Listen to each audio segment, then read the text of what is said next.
Hello my dear friends, my name is Jagjot Singh. एक बार फिर तो ਤੁਹਾਡਾ ਸਵਾਗਤ ਕਰਦੇ ਹਾਂ ਆਪਣੇ ਇਸ ਚੈਨਲ ਜਗਜੋਤ ਟਿਊਟੋਰੀਅਲ ਫਿਜ਼ਿਕਸ ਦੇ ਵਿੱਚ। ਜੋ ਅੱਜ ਆਪਾਂ ਫੇਰ ਕਰਾਂਗੇ ਉਹ ਹੈ ਆਪਣੇ ਕੋਲ ਚੈਪਟਰ ਨੰਬਰ 2 ਦੀ ਕਲਾਸ ਚੱਲਦੀ ਪਈ ਹੈ। ਪਾਰਟ 2 ਆਪਾਂ ਰਿਲੀਜ਼ ਕਰਨ ਜਾ ਰਹੇ ਹਾਂ ਇਲੈਕਟ੍ਰੋਸਟੈਟਿਕ ਪੋਟੈਂਸ਼ੀਅਲ ਦਾ। ਪਾਰਟ 1 ਕੱਲ ਦਾ ਅਸੀਂ ਰਿਲੀਜ਼ ਕਰ ਚੁੱਕੇ ਸੀ। ਸੋ ਤੁਸੀਂ ਬੇਟਾ ਉਸ ਲੈਕਚਰ ਨੂੰ ਜ਼ਰੂਰ ਦੇਖ ਕੇ ਆਓ ਅਗਰ ਸਾਡੇ ਨਾਲ ਨਵੇਂ ਜੁੜਦੇ ਪਏ ਹੋ ਤੇ, ਠੀਕ ਹੈ। ਔਰ ਜੋ ਆਪਾਂ ਕਰਨ ਜਾ ਰਹੇ ਹਾਂ ਉਹ ਹੈ electrostatic potential due to a point charge. करना की है देखो, बहुत सी दिक्कत है बेटा। कल दे जो आप लैक्चर सी ਉਹਦੇ ਵਿੱਚ बहुत सारे बच्चों को प्रॉब्लम आ रही सी डेल्टा U और डेल्टा V ਦੇ ਵਿੱਚ कि डेल्टा U और डेल्टा V क्या चीज। डेल्टा U बेटा क्या है, चेंज इन पोटेंशियल एनर्जी, और ये है change in voltage. Potential energy वाले केस में Q जो कि टेस्ट चार्ज है उसकी वैल्यू 1 नहीं लेनी, यूनिट चार्ज नहीं लेना। क्यों? क्योंकि इत्थे बेटा चीज को दिमाग च रखना, क्योंकि जो न्यूमेरिकल्स करने आ उस वेले आपां नूं प्रॉब्लम आनी है पोटेंशियल एनर्जी वाले। सो उत्थे की है, अगर तो सानू जिहड़ा यूनिट चार्ज दिता होगा ठीक है, अदरवाइज जो चार्ज की वैल्यू होगी वो देनी, वो आपां नूं ओही लैके कंटिन्यू चलनी पैनी है पोटेंशियल एनर्जी वाले केस च। बट जो वोल्टेज वाला केस होया करेगा ਉਹਦੇ ਵਿੱਚ ਆਪਾਂ ਨੂੰ जो ਆਪਾਂ डेल्टा V फाइंड करना उस वाले केस ਦੇ ਵਿੱਚ ਜਿਹੜਾ ਟੈਸਟ ਚਾਰਜ ਆ ਉਸ ਦੀ ਵੈਲਿਊ 1 ਲੈ ਕੇ ਚੱਲਣੀ ਪੈਣੀ ਹੈ। ਚੀਜ਼ ਨੂੰ ਦਿਮਾਗ ਵਿੱਚ ਰੱਖਣਾ, ਠੀਕ ਹੈ। ਇਹ ਸੀ ਬੱਚਿਆਂ ਦਾ ਕੁਝ ਕੱਲ ਦਾ ਡਾਊਟ। ਜੋ ਆਪਾਂ ਅੱਜ ਪੜਨ ਜਾ ਰਹੇ ਹਾਂ ਬੇਟਾ ਉਹ ਹੈ ਇਲੈਕਟ੍ਰੋਸਟੈਟਿਕ ਪੋਟੈਂਸ਼ੀਅਲ ਡਿਊ ਟੂ ਆ पॉइंट चार्ज। करना देखो की है, बिल्कुल सिंपल चीज़ां जो आप कल पढ़िया ने उस चीज़ को कंटिन्यू करते पे हैं। कुछ डिफिकल्टी नहीं है, बस दिमाग के कंसैप्ट जरूरी होने चाहिए हैं। बच्चे फिर बोलता वा जो बच्चे नवे जुड़े हैं बेटा वो सीधा इस लैक्चर को कंटिन्यू ना करन, पिछला लैक्चर पढ़ के आउण, चीज़ां फिर समझ आउणियां है। की करना है, एक अपने को पॉइंट चार्ज है। पॉइंट चार्ज वास्ते कह रहे हैं कि पोटेंशियल की होएगा कि पॉइंट चार्ज है यह है साडे कोल सोर्स है QS, ये सोर्स चार्ज है QS। ये अपनी आले दुआले की लगाएगा पॉजिटिव इलेक्ट्रिक फील्ड जो कि बाहर ਨੂੰ होएगी, बाहर ਨੂੰ जाएगी, ठीक है। पॉजिटिव मींस बाहर ਨੂੰ लगती है, पॉजिटिव चार्ज है ना, इस करके मैं फाइंड की करना है।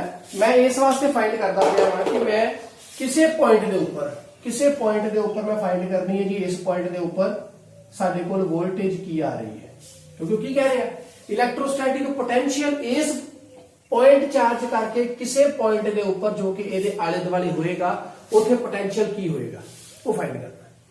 ਕੱਲ ਦੇ ਆਰਟੀਕਲ ਦੇ ਵਿੱਚ ਆਪਾਂ ਇਨੀ ਚੀਜ਼ ਸਮਝੀ ਸੀ ਬੇਟਾ ਕਿ ਜਿਵੇਂ ਇੱਕ ਸੋਰਸ ਚਾਰਜ ਤੋਂ ਜਿਵੇਂ ਡਿਸਟੈਂਸ ਵੱਧਦਾ ਜਾਂਦਾ ਉਹਦੀ ਇਲੈਕਟ੍ਰਿਕ ਫੀਲਡ ਕਮਜ਼ੋਰ ਹੁੰਦੀ ਜਾਂਦੀ ਹੈ। ਕਿਉਂ? ਇਹਦਾ ਮਤਲਬ ਕੁਛ ਨਾ ਕੁਛ ਤਾਂ ਹੋਏਗਾ ਨਾ ਬੇਟਾ ਕਿ ਜੇ ਉਹ ਕਮਜ਼ੋਰ ਹੁੰਦੀ ਜਾ ਰਹੀ ਹੈ ਤਾਂ ਮਤਲਬ ਉਸ ਚਾਰਜ ਤੋਂ ਜਿਵੇਂ ਆਪਾਂ ਦੂਰ ਜਾਈ ਜਾਵਾਂਗੇ ਉਹਦੀ ਵੋਲਟੇਜ ਕਮਜ਼ੋਰ ਹੁੰਦੀ ਜਾਣੀ ਚਾਹੀਦੀ। मीनस जिवें मैं उस सोर्स चार्ज तो दूर जाई जावां तां दूर जाण दे नाल नाल उस दी जो वोल्टेज है वो भी कमजोर हुंदी जाएगी। देयरफॉर तां ही तां इलैक्ट्रिक फील्ड जिहड़ी है वो कमजोर हुंदी जाएगी, वीक हुंदी जाएगी आर दे इनक्रीज होण दे नाल। सो थोड़ी चीज अपने दिमाग विच है, ओही चीज नूं आपां पढ़ना की होएगा। इस पॉइंट दे उपर आपां फाइंड करना की है। वोल्टेज वास्ते गल करते पे, पोटेंशियल वास्ते गल करते पे। देयरफॉर आपां की करना, यूनिट चार्ज लेके चलना कि इसनूं टेस्ट चार्ज कित्थों लेके आईए, उसनूं इनफिनिटी तो लेके आईए। किदां करना, इस पॉइंट ते फाइंड करना। आ है साडे कोल कल दी क्वेश्चन याद होवे बेटा वो की सी, VB minus VA equals to work done from infinity to that point. Infinity to that point means A to that point upon test charge. ਇਹਦੀ ਵੈਲਿਊ 1 ਸੀ ਤੇ ਜੇ ਆ ਪੁਆਇੰਟ ਇਨਫਿਨਿਟੀ ਹੋ ਜਾਂਦਾ ਤੇ ਇਨਫਿਨਿਟੀ ਤੋਂ ਲੈ ਕੇ ਆ ਰਿਹਾ, ਸੋ ਇੱਥੇ ਵੀ ਕੀ ਆ ਜਾਣਾ ਸੀ। ਇਸੇ ਚੀਜ਼ ਨੂੰ ਦਿਮਾਗ 'ਚ ਰੱਖਣਾ ਔਰ ਇਸੇ ਚੀਜ਼ ਨੂੰ ਲੈ ਕੇ ਆਪਾਂ ਚੱਲਣਾ। ਆ ਇਨਫਿਨਿਟੀ ਹੋ ਗਿਆ, ਸੋ देयरफॉर फाइंड ਕਿਹਨੂੰ ਕਰਨਾ, VB फाइंड करना। मींस ਇਸੇ ਪੁਆਇੰਟ ਨੂੰ फाइंड करना। ਇਸ ਪੁਆਇੰਟ ਨੂੰ ਮੈਂ ਮੰਨ ਲੈਣਾ ਜੀ B। ਇਹ ਪੁਆਇੰਟ ਕਿੱਥੇ ਹੋ ਗਿਆ, ਇਨਫਿਨਿਟੀ ਤੇ। ਕਰਾਂਗੇ ਕੀ, अगेंस्ट दी इलैक्ट्रिक फील्ड जाना। So unit positive test charge है अपने को, इस दी इलैक्ट्रिक फील्ड इत्थों लगेगी किस पासे नूं बेटा होएगी, अगले पासे नूं। लेके कित्थों आ रहा मैं, इनफिनिटी को। ए पॉइंट है इलैक्ट्रिक फील्ड जा रही है जी इस पासे नूं, फोर्स लग रहा जी इस पासे नूं, दोवां डिस्टेंस इक्को ही पासे नूं होगी डायरेक्शन। इस पॉइंट तो मैं लैके आना बेटा किथे, इस पॉइंट तक, against the electrostatic field, electrostatic force. Therefore मैं आ जो मूवमेंट करांगा ये मेरा एक्सटर्नल फोर्स दे नाल होएगी, इस पासे नूं, इधर नूं, इथों लैके इथों तक दा डिस्टेंस हैगा आर, जिथे मैं फाइंड करनी कि वोल्टेज की होएगी, करांगे कि इथों मैं लैके तक आ रहा वां। मान लो मैं इथों चलदिया और रस्ते दे विच मान ली बेटा आपां इलैक्ट्रिक फील्ड आपां नूं चाहीदी ना, रस्ते दे विच मान लो कि जी इथों तक दा डिस्टेंस मीनस इस पॉइंट तक दा डिस्टेंस सानू एक्स कोई पता है, सानू इन्नी गल दा पता होएगा ना बेटा इलैक्ट्रिक फील्ड दे आपां पढ़दे पे सी स्टार्टिंग तो, सानू पता मैं जिवें जिवें दूर जाई जावांगा इत्थे मैं पॉइंट मान लेना कोई एस, इस एस पॉइंट ते सानू पता इलैक्ट्रिक फील्ड ਅਸੀਂ फाइंड कर सकते हैं क्योंकि एक्स सानू गिवन है, एक्स की वैल्यू जो गिवन होएगी ਇਹਦਾ मतलब रस्ते ਵਿੱਚ ਮੈਨੂੰ ਕਿਤੇ इलैक्ट्रिक फील्ड ਦੀ वैल्यू गिवन है, और इन्नी गल दा पता जिवें जिवें मैं दूर जाई जावांगा इलैक्ट्रिक फील्ड ਦੀ वैल्यू वीक ਹੁੰਦੀ जानी। सो देयरफॉर कुछ भी चीज़ां सानू बेटा गिवन है, इस पॉइंट तो मैं इधर ਨੂੰ आना, मैं अगेंस्ट दी इलैक्ट्रिक फील्ड आ रहा हां, therefore work done by us होएगा, वर्क डन की होएगा स्टोर किया जाऊगा in the form of potential energy. काम की होएगा, वर्क डन की होएगा बेटा फोर्स इनटू डिस्प्लेसमेंट, ठीक है। इत्थे इलैक्ट्रिक फील्ड मैंने गिवन है, ठीक है, इत्थे इलैक्ट्रिक फील्ड गिवन है। मान लो मैं अगर वो पॉइंट चार्ज जिहड़ा मेरा वो इत्थे ही पिया सी, मैं इत्थों समझावांगा बेटा पूरी गल, पर मैं मान लेना कि पॉइंट चार्ज जिहड़ा +1 कूलम वो इत्थे पिया होया, इस तो मैं थोड़ा जा मूव करवाया जी इन्ना का डिस्टेंस, सो आ कितना हो गया बेटा, आ सारा सी एक्स, सो थोड़ा का मूव कराया कितना हो गया dx। मान लिया कि इत्थे पिया उस स्टार्टिंग ते, फिर बाद में लिमिट्स फिल करांगा ना इनफिनिटी तो लेके इस पॉइंट तक दा, समझे। सो मान लिया कि जी इत्थे पिया उस पॉइंट चार्ज, इस नु मैं थोड़ा जा मूव कराया dx तक दा। सो देयरफॉर फोर्स की होएगा, फोर्स बेटा की हुंदा q * e, ये q की है टेस्ट चार्ज है, देयरफॉर q की आ जाएगा अपने को 1, नाल की आ गया e, सो fi हो गया। बट ए फोर्स केड़ा है, ए एक्सटर्नल है, वो एक्सटर्नल फोर्स और दूसरा फोर्स की होएगा, दूसरा फोर्स साडे कोल बेटा केड़ा है, ये वाला फोर्स जिन्ना, क्योंकि मैं जो वर्क डन करने इधर होना, मैं होना है against the electric field but without acceleration, ठीक है ना, विदाउट एक्सेलरेशन याद रखनी चीज है। सो देयरफॉर जिन्ना मैं फोर्स लगाउंदा आवांगा उन्ना ही फोर्स की होएगा जिन्ना इलेक्ट्रोस्टैटिक फील्ड दा है। So external force equal to किते होगा इलेक्ट्रोस्टैटिक फील्ड दे फोर्स दे बराबर। सो देयरफॉर इत्थे की होएगा, इत्थे साडे कोल आएगा इलेक्ट्रोस्टैटिक फील्ड सी, इत्थे मैं लिख देता आ एक्सटर्नल फील्ड सी, इलेक्ट्रोस्टैटिक फील्ड हो गया, नाल छोटी डिस्प्लेसमेंट की होगी बेटा जी dx, तो वर्क डन कितना हो गया थोड़ा, सो वर्क डन की होगा थोड़ा, वर्क डन है थोड़ी डिस्प्लेसमेंट है, इन्नी फील्ड के अगेंस्ट में काम करता आ रहा है। इत्थे की होएगा दोवां दे विचकार एंगल की है, ओ इस साइड नु ओ इस साइड नु दोवां दे विचकार एंगल 180 बनदा पिया, सो की आ गया माइनस नाल dx। क्लियर, इन्नी चीज समझ लग गई सब नु। इन्ना आ गया साडे को small amount of work done, साडे को वर्क डन आ गया, पूरा वर्क डन फाइंड करना कित्थों लेके कित्थों तक दा, इन्ना है ना, मैं कित्थों इस पॉइंट नु इत्थों लेके इत्थों तक आ रही हां, कित्थों पूरी वोल्टेज फाइंड करनी है इनफिनिटी तो लेके तक दा, पूरी वोल्टेज की होएगी यार डेल्टा v की होएगा, वो होना चाहिए, जे इसनु मैं 0 मानता हां, देयरफॉर पूरा पूरा की बन गया, ते सारी की आ जाएगी vb, डेल्टा v की बन जाऊगा vb ही बन जाएगा ना। सो इत्थे की करना आपा हुण उस पॉइंट इनफिनिटी तो लेके तक होना, तो इसदा मतलब इत्थों लेके आ डिस्टेंस पूरा की है इनफिनिटी, कित्थों तक लेके होना है, इत्थों तक लेके होना है। सो पूरा वर्क डन बेटा जी की आएगा, इलेक्ट्रिक फील्ड की वैल्यू विच फिल करनी है आपां, इत्थे इलेक्ट्रिक फील्ड की वैल्यू फिल कर दी है -1/4 पाई एप्सिलॉन नॉट, चार्ज कौन सा है QS में मैं Q ही लिख लेना बेटा, ठीक है, Q सोर्स लिखा सिंपल ना, ते Q आ गया अपॉन की आ गया, ਇਹਦਾ डिस्टेंस इथों लेके इथों दी इलेक्ट्रिक फील्ड गिवन सी, सो आ गई है x² नाल की आ गया dx, ये प्रॉपर हो गया। तो वर्क डन थोड़े वास्ते, ये थोड़े वास्ते सी, पूरे वास्ते की होगा इंटीग्रेट किया इंटीग्रेट किया सो बाहर के पासे की चीजा आ गई साडे कोल -1/4 पाई एप्सिलॉन नॉट नाल आ गया क्यू भी बाहर अंदर की रह गया 1/x² नाल dx इस दी वैल्यू फाइंड करनी है इंटीग्रेट करांगे आपां फिर इसको भी कंटिन्यू करिए तो की करते पे हैं 4 पाई एप्सिलॉन नॉट x की पावर -2 नाल dx इंटीग्रेशन की हुंदी x -1 to x की पावर -2 सी -2 + 1 अपॉन x की पावर जो बनी अपने को -2 + 1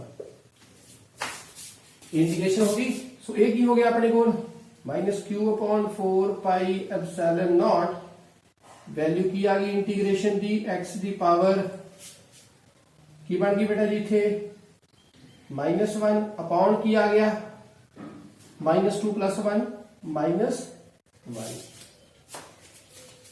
ये होगी लिमिट्स फिल करनी है ਆਪਾਂ ਹੁਣ ਇੱਥੇ ਗੱਲ ਧਿਆਨ ਰੱਖੋ ਕਿੱਥੋਂ ਲੈ ਕਿੱਥੋਂ ਕਰ ਇਨਫਿਨਿਟੀ ਤੋਂ ਲੈ ਕੇ ਇਸ ਪੁਆਇੰਟ ਤੱਕ ਸੋ देयरफॉर ਇੰਨੀ ਇਨਫਿਨਿਟੀ ਤੋਂ ਇੱਥੋਂ ਤੱਕ ਮੀਨਸ r ਤੱਕ ਆ ਰਿਹਾ ਮੈਂ ਸੋ ਇੱਥੇ ਕੀ ਆਊਗਾ ਇਨਫਿਨਿਟੀ ਤੋਂ ਲੈ ਕੇ r ਤੱਕ ਇਨਫਿਨਿਟੀ ਤੋਂ ਲੈ ਕੇ r ਤੱਕ ਸੋ ਇੱਥੇ ਵੈਲਿਊ ਕਰੀਏ ਆਪਾਂ ਇਨਫਿਨਿਟੀ ਤੋਂ ਲੈ ਕੇ r ਤੱਕ ਸੋ ਕੀ ਆ ਜਾਏਗਾ ਜੀ माइनस आ सी -1 तक कैंसिल आउट हो गया सो की रह गया q/4 पाई एप्सिलॉन नॉट नाल x की वैल्यू है इथे -1 सी नीचे जाके की होगी x फिल करनी है वैल्यू इनफिनिटी तो r तक upper limit minus lower limit की बनता है निकलता आ रहा है ना प्रॉपर इंटीग्रेट करते पे सो w की आ गया अपने को बेटा जी q/4 pi epsilon naught upper limit fill की 1/r minus q/4 pi epsilon naught 1/∞ means infinity बहुत ज्यादा सो आ चीज पूरी की हो गई 0 आंसर से की आ गया work done equals to Q proper लिख लिए 1/,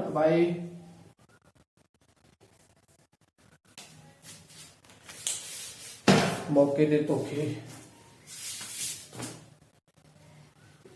1/4 पाई एप्सिलॉन नॉट नाल की आ गया q/r ये की आ गया बेटा साडे को वर्क डन आ गया इत्थे देखो ध्यान दे नाल हुण वर्क डन की ए चार्ज 1 होगा वर्क डन किदे बराबर होगा पूरा पोटेंशियल टेस्ट चार्ज की आगे चलते पे 1 देयरफॉर वर्क डन पूरा की बन गया वोल्टेज इथों लेके इथों तक आए सी केस पॉइंट ते आए सी इस पॉइंट ते इथे वोल्टेज की है VB देयरफॉर VB दे ऊपर वोल्टेज की हो जाएगी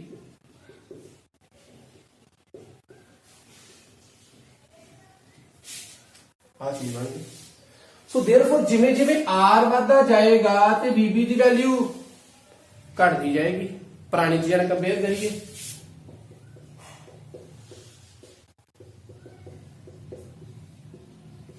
बट इत्थे की है याद रखना कर्व कैसी बनेगी ग्राफ कैसा बनेगा इस पासे नूं r है इस पासे नूं e है वो ग्राफ जो e का वजह बनता सी पूरा बनना सी आ स्टीप बट एज का ग्राफ किदा होएगा क्योंकि हौली हौली डिक्रीज होने ना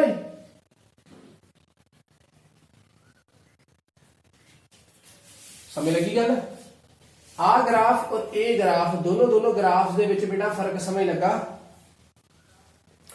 ए वाले ग्राफ जिवें जिवें वो इनक्रीज होंदा पिया है आ देखो ਇਹਦੇ इंक्रीज और आ ग्राफ कादे वास्ते बेटा साडे को बनदा पिया है और ए ग्राफ कादे वास्ते बनदा ये पूरा स्टीप हो गया ना एकदम सीधा हो गया देयरफॉर आ ग्राफ किदे वास्ते है ये वाला ग्राफ जो सीधा एकदम ही स्टीप हो गया क्योंकि इसका मतलब आर दे बदन दे नाल इलेक्ट्रिक फील्ड बहुत ज्यादा घटदी पई है क्योंकि स्केयर के हिसाब नाल ज्यादा ते ये की है जिवें जिवें आर वादा ਉਹਦੇ अकॉर्डिंग इलेक्ट्रिक फील्ड घटदी सो ये वाला ग्राफ किदे वास्ते होएगा गल समझ लगी केस दी वैल्यू केस दे अकॉर्डिंगली किवें प्रोपोर्शनली घटदी है सो ये चीज़ां साडे कोल अज दे टॉपिक दे विच electrostatic potential to a point charge एक वास्ते हो गया ਬਹੁਤ ਸਾਰੇ ਚਾਰजेस ਹੋਣਗੇ ਮੀਨਸ ਇਹਦੇ ਲਾਗੇ ਬਹੁਤ ਸਾਰੇ ਚਾਰजेस ਹੋਣਗੇ।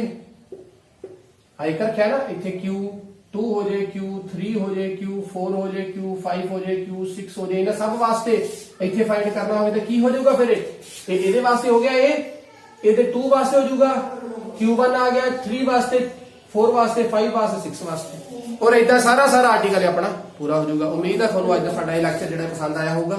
ਇਸੇ ਤਰੀਕੇ ਨਾਲ ਬੇਟਾ ਸਾਨੂੰ ਪਿਆਰ ਦਿੰਦੇ ਰਹੋ ਔਰ ਸਾਡੇ ਚੈਨਲ ਨੂੰ ਸਬਸਕ੍ਰਾਈਬ ਕਰੋ, ਬੈਲ ਆਈਕਨ ਵੀ ਜਰੂਰ ਦਬਾਓ ਔਰ ਅਗਲੇ ਆਰਟੀਕਲ ਦੇ ਨਾਲ ਆਪਾਂ ਜਲਦੀ ਤੁਹਾਡੇ ਸਾਹਮਣੇ ਫਿਰ ਤੋਂ ਹਾਜ਼ਰ ਹੋਵਾਂਗੇ। ਅੱਗੇ ਆਪਾਂ ਇਲੈਕਟ੍ਰਿਕ ਡਾਈਪੋਲ ਸ਼ੁਰੂ ਕਰਨ ਜਾ ਰਹੇ ਹਾਂ, ਠੀਕ ਹੈ, potential due to electric dipole.